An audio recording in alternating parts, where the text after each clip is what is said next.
Muito boa tarde a todos. O meu nome é Filipe Cruz, sou manager da área do Training Center na F3M e estamos hoje aqui para mais um webinar, este subordinado ao tema o RGPD e os dados de saúde. Vivemos certamente uma fase muito complicada, acometidos de uma pandemia que teima em não nos largar, e em que, efetivamente, a utilização destes dados de saúde muitas vezes acaba por ser negligenciada sem termos a devida percepção daquilo que são os riscos associados a uma utilização indevida. Independentemente de estarmos ou não em pandemia, nós temos essa responsabilidade de salvaguardar dados e dados que são sensíveis, como os colegas falarão mais à frente. Por isso, nós delineamos esta ação de forma a que os participantes possam ter uma verdadeira noção daquilo que é o impacto das medidas de proteção de dados nas entidades que são responsáveis pelo tratamento de dados de saúde. É para isso importante identificar aquilo que são os dados de saúde e é importante conhecer também os requisitos que devemos observar para a salvaguarda destes dados utilizando meios tecnológicos, porque, como vamos ver um bocadinho mais à frente, estes meios tecnológicos acabam por ser um requisito essencial nesta função ou nesta tarefa de proteger os dados pessoais. O RGPD e a saúde e a tecnologia são três componentes que vão andar de mão dada nos próximos tempos. E este facto levou-nos a que na F3M pensássemos e delineássemos um projeto específico para o RGPD nos dados da saúde, um projeto que contemple consultoria e contemple tecnologia, como vamos ver mais à frente. E esse será o grande mote e vão perceber que uma coisa sem a outra não funciona. Por isso, vão apresentar esta sessão, que será uma sessão rica em termos de experiência prática daquilo que é a implementação do regulamento e a utilização da tecnologia. Temos o meu colega Pedro Salgado, ele é o manager na F3M para a área da saúde, ele tem a responsabilidade do desenvolvimento de todo o software, de toda a nossa linha da saúde. E temos o Pedro Vital, que é o nosso consultor, o nosso auditor, um dos que nós temos na equipa. Hoje temos cá também o João Paulo Melo. O Pedro Vital é consultor especialista no Regulamento Geral ou na implementação do Regulamento Geral de Proteção de Dados, com várias dezenas de implementações sob a sua responsabilidade. Boa tarde a todos, o meu nome é Pedro Vital. O objetivo de hoje, como o Filipe Cruz disse bem, é nós conversarmos aqui um bocadinho acerca do RGPD e os dados de saúde e convergindo um bocadinho para aquilo que tem sido a nossa experiência no terreno na implementação do Regulamento Geral de Proteção de Dados e naquilo que também é uma das nossas valias, uma das nossas valências, no fundo, também em termos de F3M, que é, enquanto software house, o software também dedicado à área da saúde. Pronto. Tentar aqui fundir um bocadinho aqui as coisas, porque elas estão totalmente relacionadas e são totalmente complementares no processo e, de certa forma, conversamos um bocadinho acerca do que é isto do RGPD, o que é isto relacionado com a saúde e de que forma é que, efetivamente, o software entra aqui. Eu, primeiramente, e antes de começarmos e avançarmos um bocadinho mais especificamente nesta temática, irei introduzir aqui alguns conceitos básicos e sem querer amassar muito, mas que são importantes também do ponto de vista daquilo que é o Regulamento Geral de Proteção de Dados, do enquadramento histórico e daquilo que são as definições principais associadas ao regulamento. Primeiramente, explicar-vos que, efetivamente, o RGPD, ou a proteção de dados, não é uma novidade no âmbito da União Europeia. Já existia uma diretiva já na década de 90 que já transpunha algumas das preocupações à data e à época, no fundo, da proteção de dados. Obviamente que reconhecendo que de lá para cá houve uma evolução digital que nos coloca nos dias de hoje numa realidade completamente diferente daquela que existia então. Daí essa diferença existente do ponto de vista da utilização massiva da internet foi aqui uma das grandes questões que foi levantada para a atualização no fundo, de um regulamento, não é? Também a transposição inconsistente pelos vários Estados-membros, a ineficácia das sanções, havendo violações também à proteção de dados. Isto leva-nos agora a uma extensa conversa até de casos práticos em que isto aconteceu, não vamos por aí. Interessa é que nós tenhamos a noção que a realidade hoje é outra. Então, no slide seguinte, temos exatamente a descrição desta realidade. Um volume crescente de dados pessoais recolhidos, acedidos, utilizados e transferidos, um valor económico relevante dos dados pessoais, já falamos do novo ouro ou do petróleo, porque efetivamente nós cruzando muitas vezes esses dados, temos perfis de consumidores, temos perfis de interesses e isso tem um potencial tremendo para marcas, para produtos, para venda de produtos e serviços. O poder de controle das pessoas singulares sobre os seus próprios dados pessoais, que todos nós temos a consciência que nas últimas décadas e com a utilização massiva da tecnologia, nenhum de nós dominava efetivamente o paradeiro desses dados, tudo à luz do desenvolvimento desta economia digital. Pronto, posto isto, grandes objetivos do RGPD: reforçar os direitos das pessoas singulares sobre a proteção de dados, com a plena informação sobre o seu destino, o exercício pleno dos seus direitos enquanto titulares de dados pessoais, o reforço da segurança dos dados e a responsabilização dos responsáveis pelo tratamento, passa a redundância, no fundo, que são as pessoas e as entidades que aqui assumem a responsabilidade da forma como os dados são tratados em cada uma das organizações. Para além disso, o reforço da dimensão do mercado único da proteção de dados, com a aprovação em toda a União Europeia de um quadro legislativo e a simplificação desse mesmo quadro regulamentar. O que é o RGPD? No fundo, não passa de um regulamento, de um diploma europeu que estabelece as regras referentes à proteção, tratamento e livre circulação de dados pessoais das pessoas singulares em todos os países da União Europeia.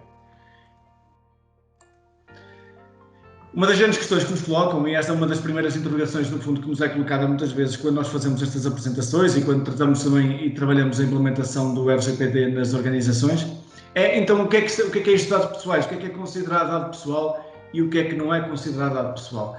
Em primeiro lugar, temos que fazer aqui um parênteses que tem a ver com o seguinte: só estamos a falar, e o RGPD só está relacionado com dados pessoais de pessoas singulares, ok? Estamos a falar de dados de pessoas singulares e não de outra tipologia de dados quaisquer. Depois, então, a definição de dados pessoais, segundo o próprio regulamento, diz que é toda a informação relativa a uma pessoa singular, identificada ou identificável, é considerado um dado pessoal. Eu costumo dar um exemplo prático do que é isto de identificável. Nós nas dezenas e dezenas, já vamos em centenas de processos de implementação desenvolvidos do RGPD, já fizemos isto em várias tipologias de organizações, desde economia social, da área da economia social, a empresas, a escolas superiores. E falando concretamente de escolas, uma das escolas superiores onde nós desenvolvemos, no fundo, esta implementação, nós trabalhamos o processo de implementação do RGPD, era uma escola superior de saúde. E já que estamos a falar de saúde, dar-vos também esse caso, isto é só para nós vermos o que é que são estes dados identificáveis e até interessa pelo tema em si, não é? E pela questão da saúde aqui relacionada. Essa escola superior de saúde, nós quando fazemos este projeto de implementação do RGPD, nós fazemos isto no levantamento de evidências que trabalhamos e vamos ver à frente o ciclo de implementação do RGPD com todas as fases relacionadas. Uma das fases é esta do levantamento de evidências. Quando trabalhamos o levantamento de evidências, fazemos normalmente isto em dois momentos. O primeiro momento em que colocamos uma bateria de questões aos responsáveis pelo tratamento de informação, pelo tratamento de dados pessoais nas organizações, e o segundo momento em que fazemos uma visita a esses locais de tratamento de dados pessoais nas próprias organizações. E quando fizemos essa visita a essa Escola Superior de Saúde, na biblioteca havia uma estante só com teses de mestrado. E nós pedimos para folhear as teses. As teses, como vocês sabem, que são da área, penso que a maior parte das pessoas que estão hoje connosco são da área da saúde. As teses normalmente de mestrado na saúde são baseadas em factos reais, em evidências reais, em pacientes reais. E nós pedimos para folhear as teses exatamente para perceber que dados pessoais é que poderiam estar ali relacionados. E, efetivamente, identificados não estavam nenhuns. Nome, o contacto telefónico, o número de cartão de cidadão, o NIF ou o NIS, nada disso constava no fundo, nos documentos e nos relatórios. Mas, e aqui um mas, havia referência a um conjunto de situações e contextos relacionados com os utentes, com os clientes, ou neste caso pacientes, que nos poderia conduzir à identificação da própria pessoa. Eu posso dizer o quê? Desde períodos de internamento em que unidades hospitalares, a patologias, a consultas, quando, como e onde, a tratamentos específicos que as pessoas também foram sujeitas. Quem tivesse acesso aos dados de saúde, sem a mínima relação até com o paciente, facilmente, cruzando aqueles dados, poderia ter acesso à identificação da própria pessoa. E isso são os tais dados identificáveis e que também são considerados dados pessoais, ok? Facilmente, cruzando essa informação, conseguimos identificar a pessoa. Exemplos de dados pessoais: o nome e apelido, o endereço de residência, o endereço de correio eletrónico, o número de cartão de identificação, o contacto telefónico, tudo isto são considerados dados pessoais. Depois, eu costumo colocar aqui a questão, no quadro destes dados que aqui temos, nome, ponto, apelido, @empresa.com, os dados de localização, o endereço de IP e por aí fora, o que é que vocês consideram que seja aqui um dado pessoal, o que é que pode não ser um dado pessoal aqui? Eu aproveito para sermos um bocadinho células aqui também nesta apresentação inicial, para vos dizer que tudo aquilo que nós estamos aqui a ver é considerado um dado pessoal. Mesmo o próprio nome, ponto, apelido, @empresa.com, pedro.vital@f3m.pt, isto identifica-me diretamente e por isso é considerado um dado pessoal. A questão que se deve colocar aqui é se efetivamente é necessário me pedir autorização, pedir consentimento para o tratamento desse dado pessoal no âmbito de uma relação comercial ou no âmbito de uma relação cliente-fornecedor. E obviamente que não, porque essa própria relação legitima, no fundo, a utilização desse dado. O que se passa com o RGPD, e a grande questão do RGPD está aqui, é na forma como nós interpretamos e utilizamos os dados pessoais e na licitude desse tratamento, que nem sempre provém do consentimento. Aliás, há casos práticos na área da saúde, e principalmente na área da saúde, segundo aquilo que é a nossa experiência, de clínicas, unidades de saúde que requereram o consentimento aos utentes quando não o deveriam fazer. E eu vou falar um bocadinho mais à frente disso e até vos identificar o problema que pode surgir daí. Porque nós queremos fazer as coisas bem, porque nós temos urgência em fazer as coisas, mas não temos a noção exata do que fazer e quando, e às vezes podemos dar, entre aspas, um tiro no pé exatamente por esse desconhecimento. Mas vamos falar um bocadinho mais à frente nisto. Pronto, tudo aquilo que nós estamos a ver ali são dados pessoais, dentro dos dados pessoais, e aqui é que está também a grande questão de hoje, temos os dados pessoais, os dados sensíveis, não é? Os dados pessoais sensíveis. E são considerados dados sensíveis os dados de saúde, os dados biométricos, os dados genéticos, os dados que caracterizam opções políticas, religiosas e sexuais, os dados que revelam origem racial ou étnica e a própria filiação sindical. Dentro de todos estes dados relacionados, vamos nos concentrar hoje na saúde, nos dados de saúde. E queremos chamar agora aqui um bocadinho também aqui à conversa o Pedro Salgado. Queria-vos introduzir então, dentro do Regulamento Geral de Proteção de Dados, que é uma lei, uma diretiva europeia de 2018, houve uma liberdade que foi dada, que foi concedida a cada uma dos países da União Europeia para cada um deles regular, mediante a sua realidade específica, alguns dos trâmites, no fundo, relacionados com a proteção de dados. E assim surgiu a Lei Nacional da Proteção de Dados, 58/2019, de 8 de agosto, que dentro de um dos artigos, do artigo 29, que é o que eu chamo aqui, diz o seguinte: ponto 1, o acesso a dados pessoais de saúde e genéticos rege-se pelo princípio da necessidade de conhecer a informação, ou seja, nós só temos licitude para tratar e para aceder à informação por este princípio da necessidade, deve ser efetuado por um profissional obrigado a sigilo ou por uma pessoa sujeita a dever de confidencialidade, e o acesso aos dados de saúde e genéticos é feito exclusivamente em formato eletrónico. Ou seja, há aqui uma consequência, uma necessidade lógica de, quando implementamos o RGPD, termos também aqui uma componente de tecnologia, uma componente de software de saúde também integrado nesta implementação. E para isso passo um bocadinho aqui a conversa também ao Pedro para também introduzir e para conversarmos um bocadinho também sobre esta questão. Aqui temos já dois temas bastante complexos. Primeiro, a questão do profissional estar ou não habilitado para ter acesso a este tipo de dados de saúde e estar sobre o sigilo. E depois a questão dos dados, que sem dúvida que com o manuseamento de software, seguindo as regras que hoje em dia estão a ser de alguma forma exigidas às aplicações, seja a nível de definição de acessos, de quem é que deve ter acesso à informação, é algo que os produtos de software, e que a F3M aqui tenta trazer de alguma forma aos clientes, juntamente com a correta implementação do RGPD, vamos tentar de alguma forma aqui demonstrar hoje como é que nós conseguimos, de alguma forma, em parceria, encontrar aqui o melhor caminho, porque no nosso entender, na verdade, um bom software só consegue uma correta interpretação dos dados e gestão dos dados da RGPD se houver em parceria, ou seja, aqui de alguma forma, uma boa integração dos processos do cliente e implementação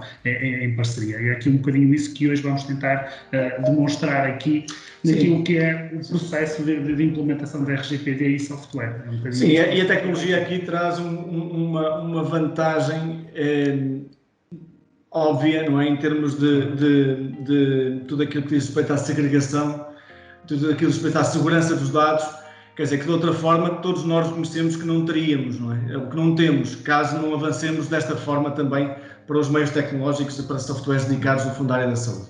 Pronto. O caminho que nós vamos fazer a partir daqui é explicar-vos um bocadinho aquilo que é a realidade de uma implementação do RGPD, chamando aqui algumas, e do software também, de saúde, chamando aqui algumas particularidades e aqui algumas temáticas e colocando aqui algumas interrogações à medida que vamos apresentando este ciclo. A ideia é mostrar-vos um bocadinho aquilo que nós somos obrigados a trabalhar nos clientes para que efetivamente o processo decorra e seja introduzido com tudo aquilo que é necessário para um compliance com o regulamento. E à medida que formos apresentando aqui as fases, vamos introduzindo aqui, vamos aqui colocando questões, que são as questões que nós próprios colocamos quando estamos a implementar o RGPD e quando estamos também a implementar o software de saúde. A ideia é não tendo as respostas, porque depois cada caso é um caso, não é? E obviamente que nós podemos depois satisfazer aqui, dar resposta a algumas questões que possam ser levantadas e que sejam mais específicas da realidade de cada organização aqui representada, mas sem vos poder dar uma resposta definitiva, porque cada caso é um caso, mas em colocando aqui as questões com as quais nós nos vamos debatendo à medida que vamos introduzindo o processo nas organizações e que fazem parte, no fundo, do nosso cronograma de ação de implementação. Pedro, desculpa, só voltar um bocadinho aqui atrás só para explicar uma coisa. Antes de iniciarmos a apresentação do ciclo, fazer-vos só referência a isto. Nós, para termos um trabalho devidamente feito e devidamente organizado a todos os níveis do ponto de vista processual numa implementação do RGPD, nós temos que ter estas valias dentro da equipa de implementação. Temos que ter a noção da gestão organizacional das instituições ou das organizações, temos que ter uma figura jurídica, uma assessoria jurídica que seja capaz de rever tudo aquilo que diz respeito à documentação e tudo aquilo que diz respeito a processos que do ponto de vista jurídico também têm que ser regulamentados, e temos aqui a componente tecnológica que também é importantíssima, daí temos aqui o Pedro, daí normalmente quando fazemos este processo temos sempre uma equipa na área de infraestruturas tecnológicas para vos ver como é que o vosso servidor está implementado, o que é que falta, o que é necessário para todas as medidas de segurança e de redundância para que efetivamente se cumpra com as exigências do próprio regulamento. Esta equipa é fundamental, independentemente de quem vos faça o serviço, obviamente que nós confiamos na equipa da F3M, essa que representamos, mas independentemente disso, estas valias, esta multidisciplinaridade da equipa é fundamental para que vocês salvaguardem, no fundo, que estão a introduzir as coisas devidamente dentro da organização e que estão salvaguardados a todos os níveis dentro da organização em termos de implementação do RGPD. Passando então para o ciclo sensibilização. Vamos falar um bocadinho da sensibilização. Eu vou falar um bocadinho, depois o Pedro também fala um bocadinho disto, do que é a sensibilização também no âmbito da introdução de software. sensibilização inicial para o RGPD diz o seguinte: nós normalmente começamos por aqui, não quer dizer que isso depois não possa ser ajustado consoante também as necessidades e consoante também a tipologia de cliente, mas normalmente nós começamos por aqui a nossa atividade pelo simples facto de, em primeiro lugar, esta ser uma área core no nosso processo. A sensibilização é algo que nós devemos fazer e que as organizações devem fazer com frequência. Pelo menos uma vez por ano deve haver uma sensibilização para o RGPD, para relembrar conceitos e introduzir novos, consoante também aquilo que forem as adaptações e o evoluir das organizações e o evoluir também das mesmas naquilo que é a gestão e tratamento de dados pessoais interno. Esta sensibilização inicial também tem aqui uma vantagem, pelo facto de estar aqui introduzido 1.1, que é, de certa forma, abrir um bocado a mente das pessoas para a criticidade disto, ou seja, chamar-lhes a atenção daquilo que é a importância do Regulamento Geral de Proteção de Dados, que isto é uma lei que nós somos obrigados a cumprir, que impacto é que isto tem internamente e que consequências é que nós poderemos ter aqui no não cumprimento. Pronto. Isto é importante por uma questão de sensibilização de toda a equipa, de toda a estrutura, para a seguir nós conseguirmos introduzir os temas e introduzir também, no fundo, o restante processo de implementação e ter as pessoas mais atentas e mais disponíveis para o desenvolvimento da implementação do RGPD. Naquilo que concerne ao software, o software não é nada mais do que uma ferramenta também que, de alguma forma, vai ser uma ferramenta utilizada pelas equipas e que vai ser daqui, de alguma forma, que eles vão perceber as vantagens da utilização do software no âmbito do RGPD. Naquilo que concerne à implementação do software, na verdade tem que existir sempre na mesma uma sensibilização das equipas, explicar às equipas porque é que o software vai ser implementado, quais são as vantagens que tem e mesmo no âmbito do RGPD o que é que vai simplificar nos processos diários das equipas. A sensibilização é essencial. Para quê? Para nós termos uma equipa motivada e não termos um software, que muitas das vezes acontece em instituições que não fazem este devido acautelamento das equipas, que depois leva a grandes retrocessos e reimplementações do software. A fase de sensibilização para nós na implementação de software é na mesma essencial e é um trabalho que a F3M faz normalmente juntamente com os seus clientes também e é um ponto fulcral aqui na implementação do projeto. Aqui, quando estamos em parceria com o RGPD, torna-se ainda mais importante porque um sem o outro não fará sentido aqui nesta fase de sensibilização. Depois, temos aqui o levantamento de requisitos. Pronto, o levantamento de requisitos é o ponto em que nós começamos a trabalhar mais em concreto a realidade e o enquadramento das organizações. O que é que nós fazemos aqui? Nós aqui, e eu vou-me tentar centrar um bocadinho nas questões relacionadas com a saúde, mas obviamente que isto é muito mais lato, do ponto de vista daquilo que é o levantamento que fazemos, mas o que nós procuramos é perceber o vosso modus operandi, a documentação que vocês têm também, que tem que ser trabalhada por nós, fazer esse levantamento todo e colocar-vos questões do género: se vocês já pedem o consentimento para o tratamento de dados de saúde, se o fazem, a que título é que o fazem, ou seja, qual é o propósito, se isto faz sentido ou não, o consentimento. Porque reparem uma coisa, se nós estamos, eu não vou aqui estar aqui com grandes definições, mas só colocar este pequeno parênteses. Se faz parte da nossa tipologia de serviço prestada, a área da saúde, a vertente da saúde, a prestação de cuidados de saúde,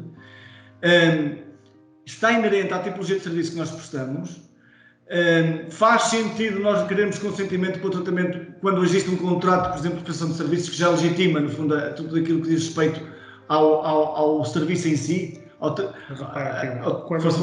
Só dar aqui um exemplo, quando esta implementação não é feita em conjunto, RGPD e software, nós basicamente limitamos a implementar, fazer o levantamento de requisitos, o que é, por exemplo, o processo clínico do cliente, que tipo de informação é que pedem e que consentimentos é que pedem. Nós basicamente limitamos a implementar os consentimentos que o cliente considera como essenciais. Lá está, com um tipo de consultoria deste nível, nós fazemos uma implementação diferente, porque em parceria fazer, vamos personalizar e vamos basicamente introduzir aquilo que é essencial e não estar a duplicar e a pedir informação que é desnecessária, a pedir consentimentos que não fazem sentido, que era um bocadinho...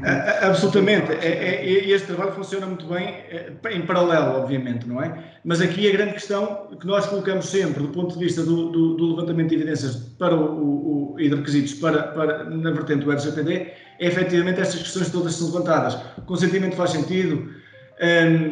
De que forma é que nós podemos utilizar os contactos dos utentes? Podemos contactar de qualquer forma para qualquer propósito? No âmbito daquilo que é a prestação de serviço? Nos outros âmbitos necessitamos de consentimento para o fazer? No caso, por exemplo, das instituições, das IPSS ou das unidades de cuidados continuados, também são relacionadas muitas vezes com as IPSS, telefonam-nos. Quem é que nos está a telefonar? Será que, para saber do utente, será que nós podemos passar essa informação? Que legitimidade é que existe e quando é que existe legitimidade para isso? Os processos clínicos, como é que eles são tratados? Como é que eles são armazenados? Quem é que tem acesso aos mesmos? O famoso acompanhamento dos utentes em ambulatório e urgências. Quem é que o faz? Tem acesso aos processos? Que legitimidade é que tem em aceder a esses processos? Sim, aqui é sempre uma questão levantada por todos os clientes. Quem é que deve ter acesso à informação? O software hoje em dia consegue exportar informação rapidamente, colocar informação rápida para e otimizar a informação, não é? E otimizar a informação. Agora, claro, tem que ser a instituição, de alguma forma, a validar que tipo de informação é que deve ser exportada e não ir pela forma mais simples e mais fácil, que é exporta a informação toda e pega no processo clínico completo e leva juntamente com o doente, que leva muitas das vezes, alguns exemplos nós já temos vivido com alguns clientes que, por exemplo, o processo do doente, a capa com toda a informação, ficam no hospital e simplesmente perdeu-se a informação, dados sensíveis e muito importantes, não é?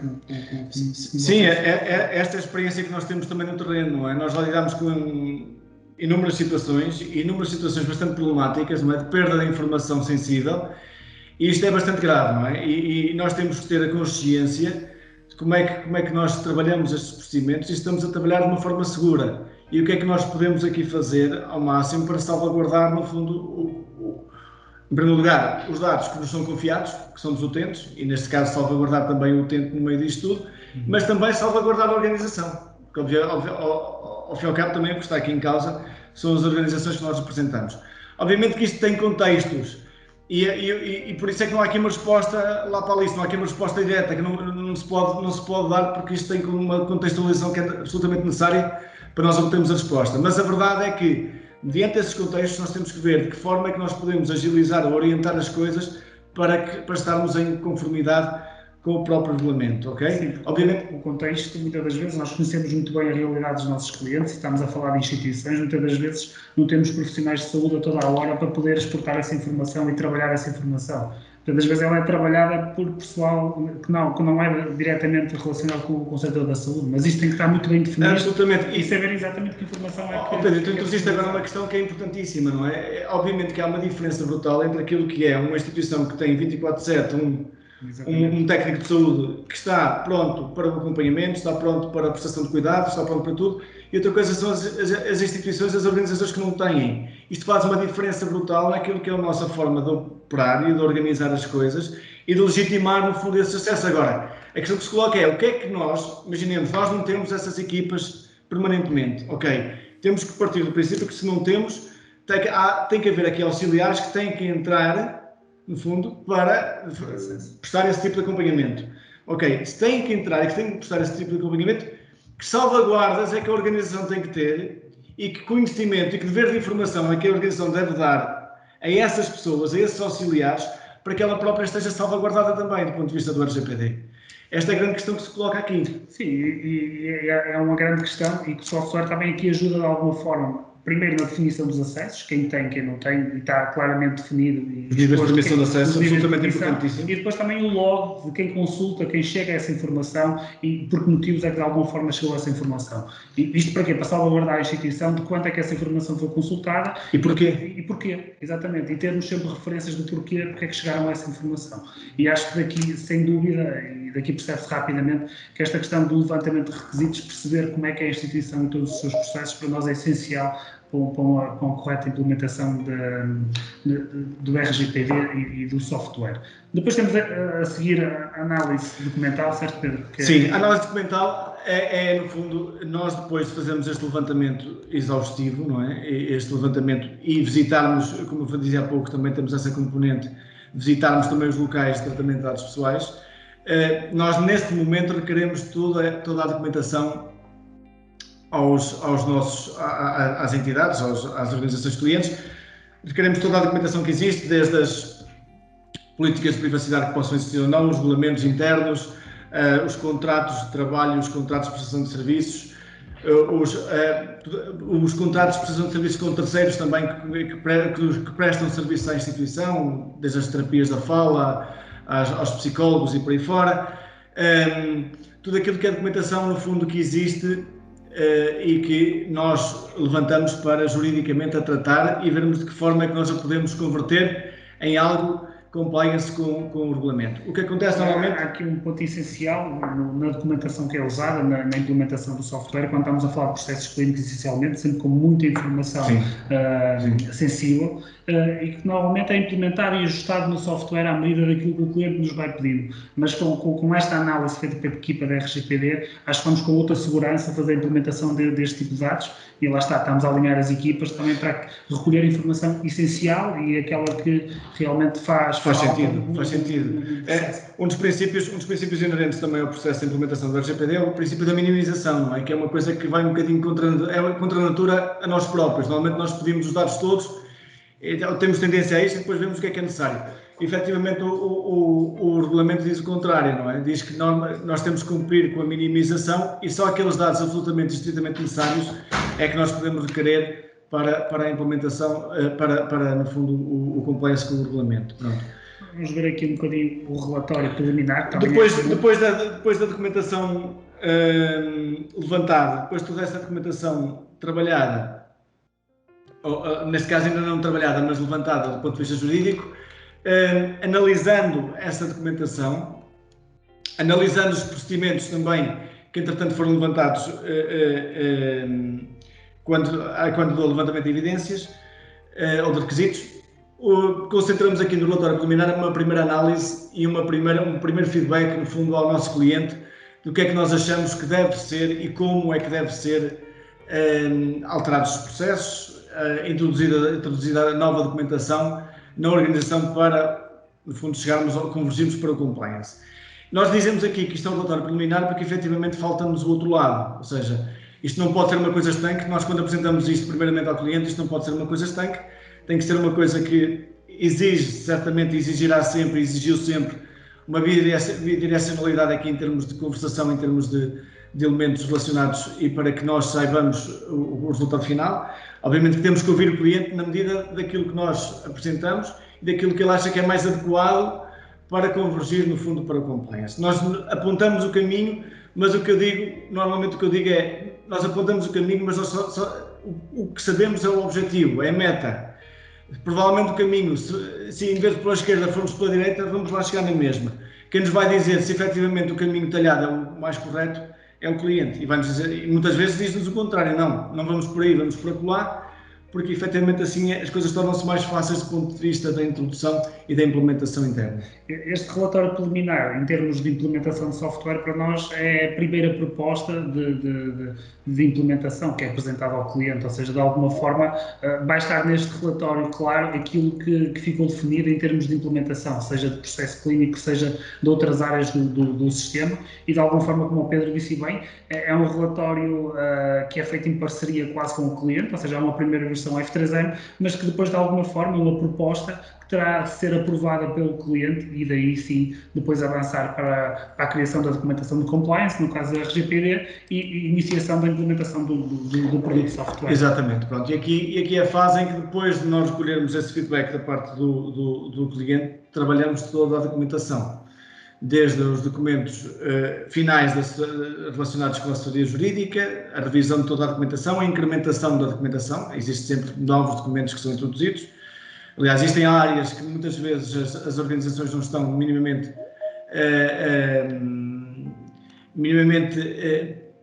não são minimamente pensadas pelas organizações, porque realmente, pronto, não se consegue lembrar tudo e por isso existem sempre documentos aqui novos a introduzir e outros a dever.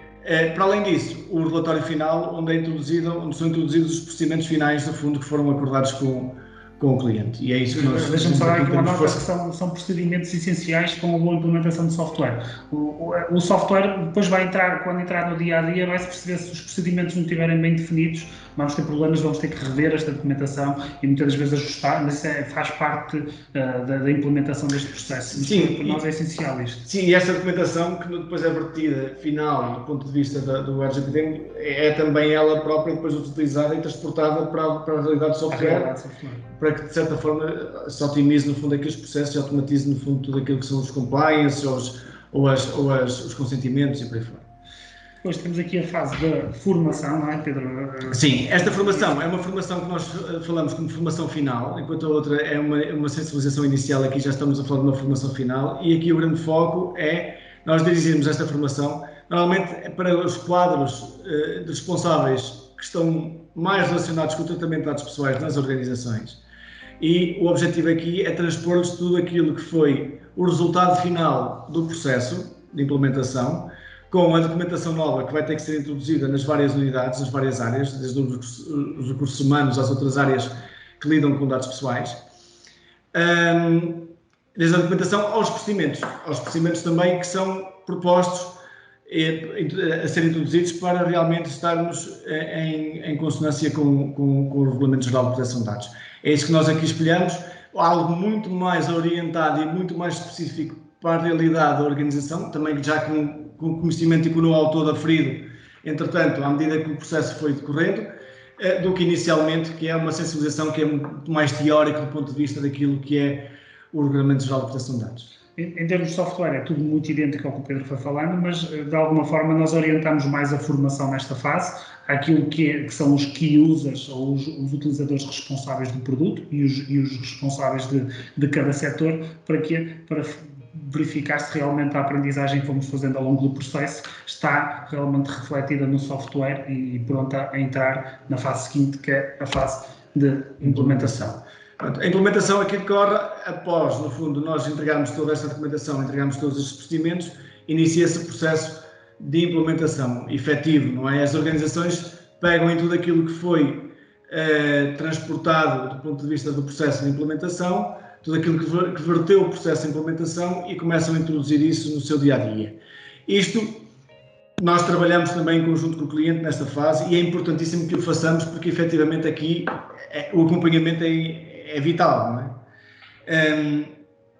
Esta fase de implementação é crucial do ponto de vista Aliás, eu costumo dizer que os projetos caros são aqueles que ficam na fase 6, não é? Ficam no ponto 6.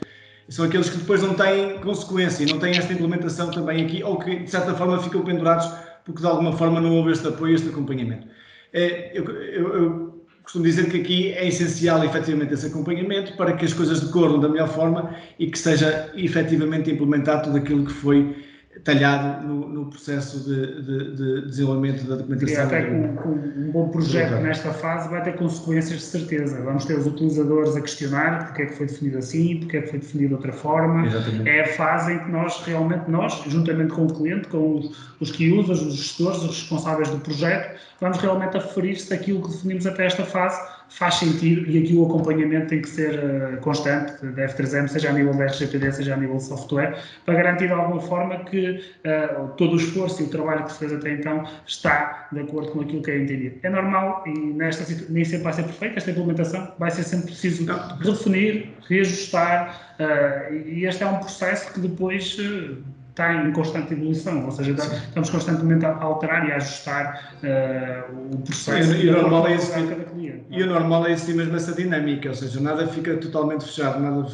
fica, alguma vez fica totalmente fechado, não é? E nós aqui temos que ter em consideração toda a própria dinâmica, todo o evoluir também do contexto, todas as novidades também vão surgindo da parte da autoridade de controle, da parte da própria lei em si. Quer dizer, tudo isto depois conta para este processo de implementação. Consentimentos que não foram pedidos, partes do software que não ficaram incluídas do processo clínico, mas para isso também as ferramentas são dinâmicas e permitem de alguma forma chegarmos à fase vamos dizer, fase de monitorização, que é importante aqui também para ambas as partes. Sim, aqui a fase de monitorização tem a ver essencialmente com depois feito este acompanhamento técnico e de certa forma também sendo trabalhado já de alguma forma aqui a introdução do RGPD na organização, auditarmos depois a um determinado ponto a organização para fazermos um novo ponto de situação e um novo balanço acerca do que é que já está introduzido, o que é que poderá faltar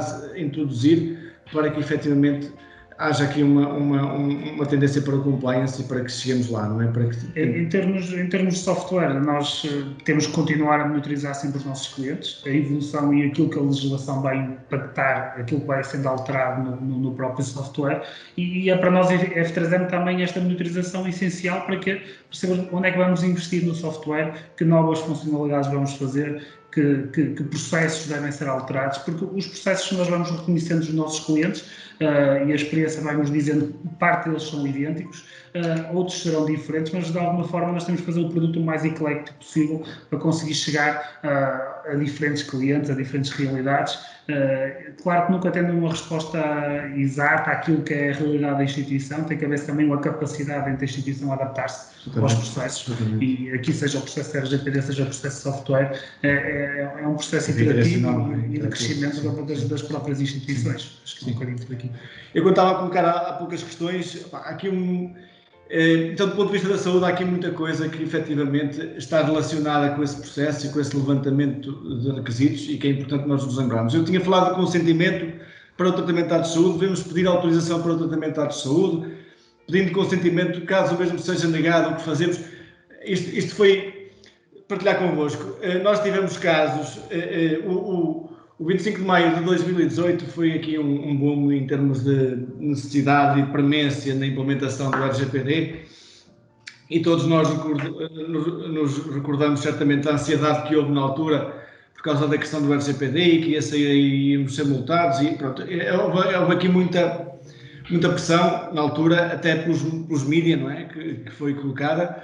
E houve todo o tipo de reações a isso, não é? E, nomeadamente, reações adversas às próprias organizações. Ou seja, nós temos um conjunto de organizações ligadas à saúde, as quais nós tivemos que trabalhar, e quando chegámos lá já tinham feito alguma coisa, mas o que tinham feito estava mal feito. Ou seja, o que é que eu quero dizer com isto? Houve muitas organizações na área da saúde que começaram a pedir consentimentos desmesuradamente e sem qualquer tipo de relação ou de consciencialização do que é que devia ser feito ou não. Nomeadamente, muitas organizações que pediram consentimento para tratamento de dados de saúde no âmbito daquilo que era a sua própria prestação de serviço. E isto deu aso, nós tivemos vários clientes com esse problema nas mãos, porque depois era um problema, eu chamo de um tiro no pé, autêntico.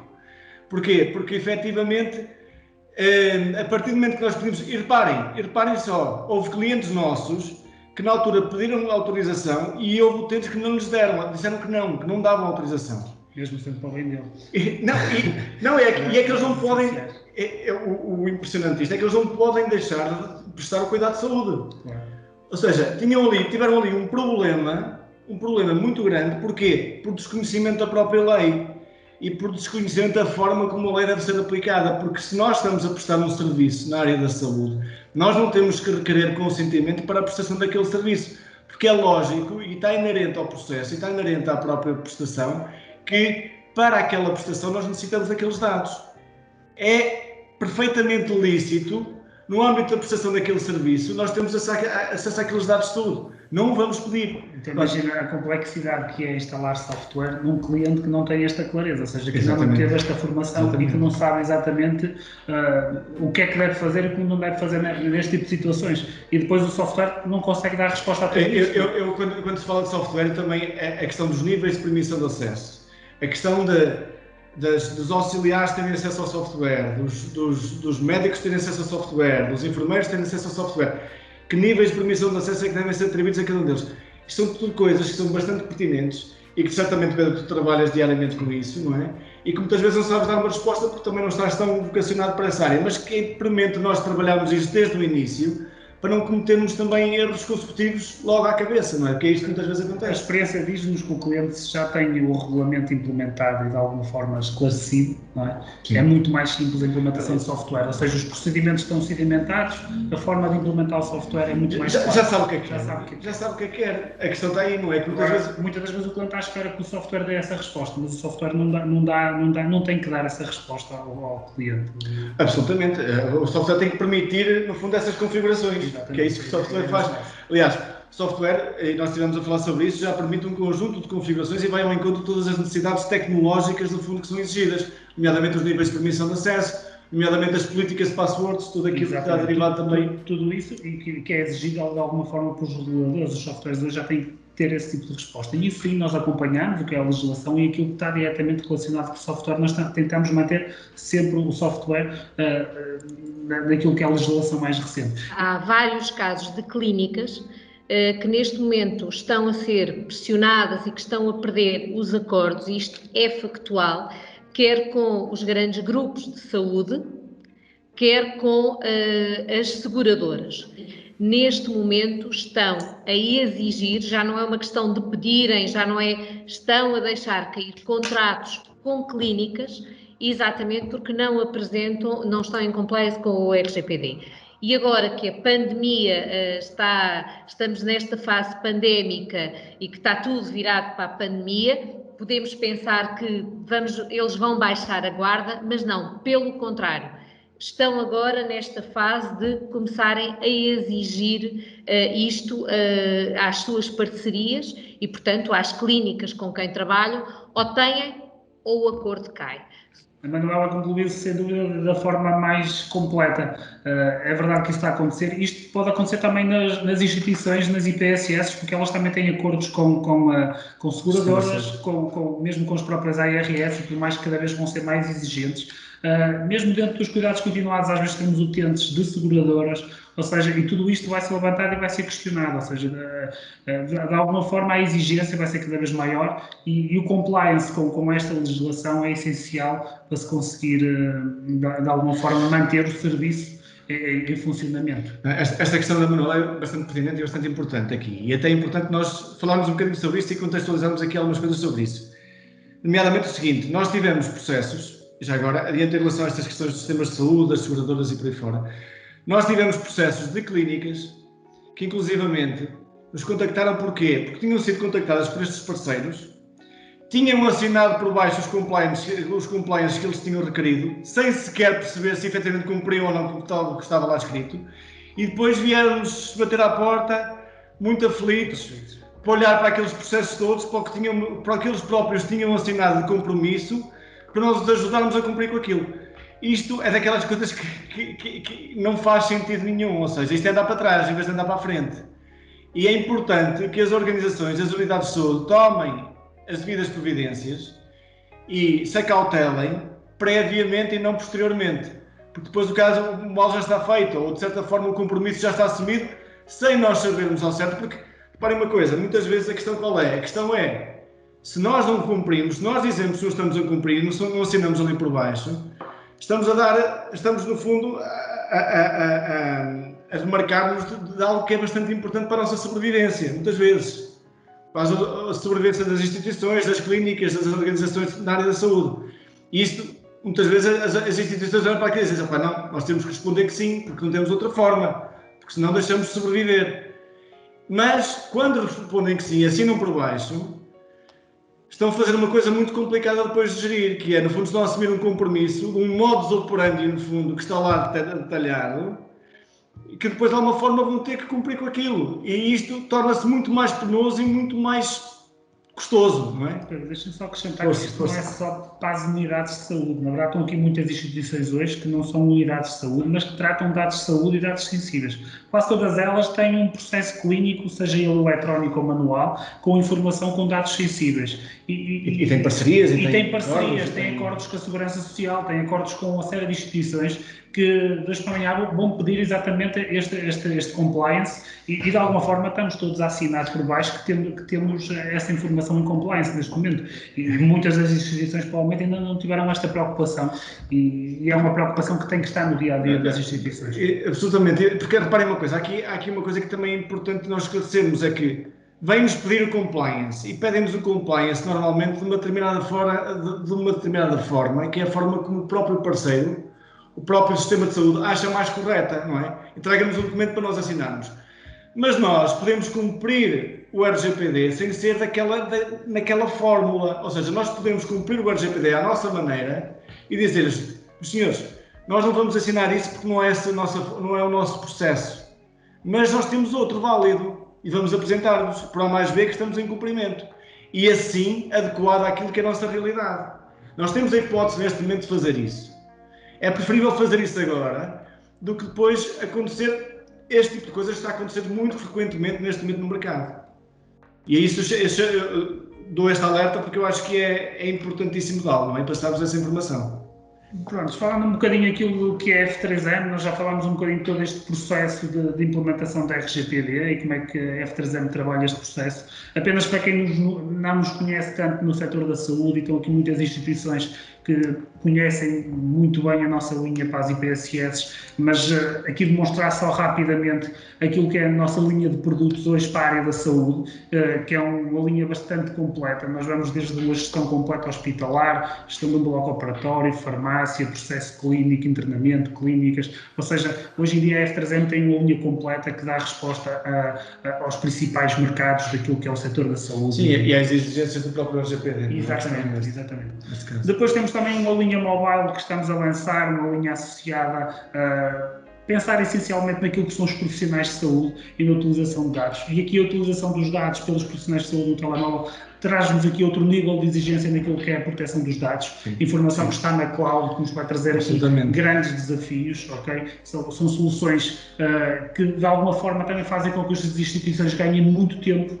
Sabemos que estamos a falar aqui da realidade de IPSS, que, por exemplo, não têm os profissionais de saúde a toda a hora, então aqui há uma série de ferramentas que nós vamos desenvolver e o objetivo da F3M é mesmo esse, conseguir levar cada vez mais soluções que simplifique e dê rapidez aqui no manuseamento das ferramentas. Depois, os mercados que nós atuamos, já fomos falando um bocadinho, desde clínicas, policlínicas, clínicas de medicina física e reabilitação. Aqui na medicina física e reabilitação, a F3M tem uma grande experiência, já de mais de 15 anos a trabalhar neste setor. As unidades de cuidados continuados, estamos desde o primeiro dia neste setor, provavelmente já das empresas com maior referências neste setor, seja a nível de residências séniores também ou lares. Estamos cada vez mais a implementar processos clínicos, áreas que estão sob um escrutínio muito grande por causa desta questão do Covid e também de alguma forma nas clínicas o escrutínio, por exemplo, que está a existir por parte das seguradoras e outro tipo de entidades que estão de alguma forma a exigir às entidades que tenham em compliance com a RGPD. Esse compliance não existindo, os acordos vão desaparecer e aqui o posicionamento da F3M. E já tivemos vários casos. Exatamente. De organizações que nos contactaram por causa disso e das exigências que fazem, não é? Exatamente. Sistemas de saúde. Com isto tudo, o que nós queríamos aqui também apresentar hoje é uma nova solução que a F3M quer levar ao mercado, que não é nada mais do que juntar duas áreas que a F3M já tem dentro de portas e trabalho que nós já fazíamos juntamente dos nossos clientes. Primeiro, levar soluções tecnológicas para o setor da saúde e das IPSS ao mesmo tempo, robustecida de alguma forma com serviços especializados da RGPD. Nós juntamos aqui, de alguma forma, procurar sinergias dentro da empresa que fazem sentido e que estas implementações de formas independentes, elas acontecem, é verdade, mas elas fazem sentido feitas em paralelo, porque assim conseguimos uma resposta mais completa.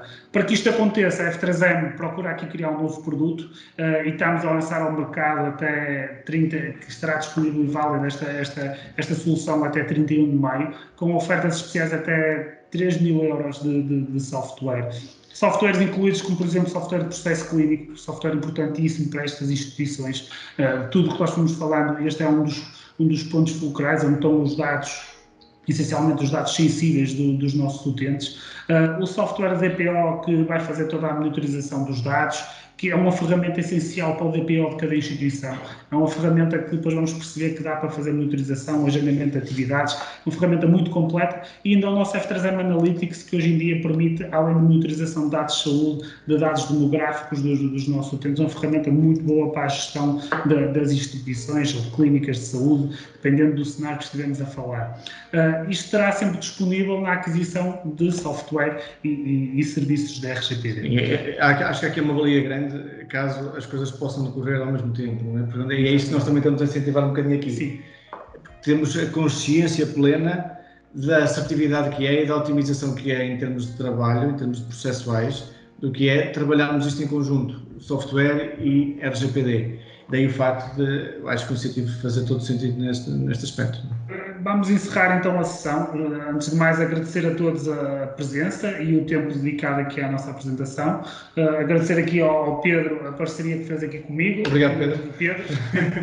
Acho que correu dentro daquilo que nós esperávamos. Tínhamos aqui muitos mais temas para debater, de certeza. Acho que até pode ser mote para outro webinar, em que podemos falar essencialmente de casos práticos e de alguma forma demonstrar a experiência que temos vivido juntamente com os nossos clientes, porque isto não é nada mais aquilo que nós aprendemos com vocês no terreno, é um bocadinho isto, e é isto de alguma forma que nós queremos levar aos nossos clientes, levar profissionalismo, experiência, seja na implementação do software, seja na implementação do RGPD. E de alguma forma mostrar aos clientes que as duas coisas em conjunto fazem todo o sentido, e uma sem a outra há de ficar sempre alguma coisa em falta. E é isso que nós queríamos demonstrar aqui um bocadinho hoje. E agradecer então a todos a vossa presença mais uma vez. Qualquer dúvida, qualquer questão, já sabem onde nos encontrar, a F3M, os vossos consultores, gestores de contas, para qualquer situação, qualquer dúvida. Tá? Muito obrigado. Muito obrigado. Obrigado, até a próxima.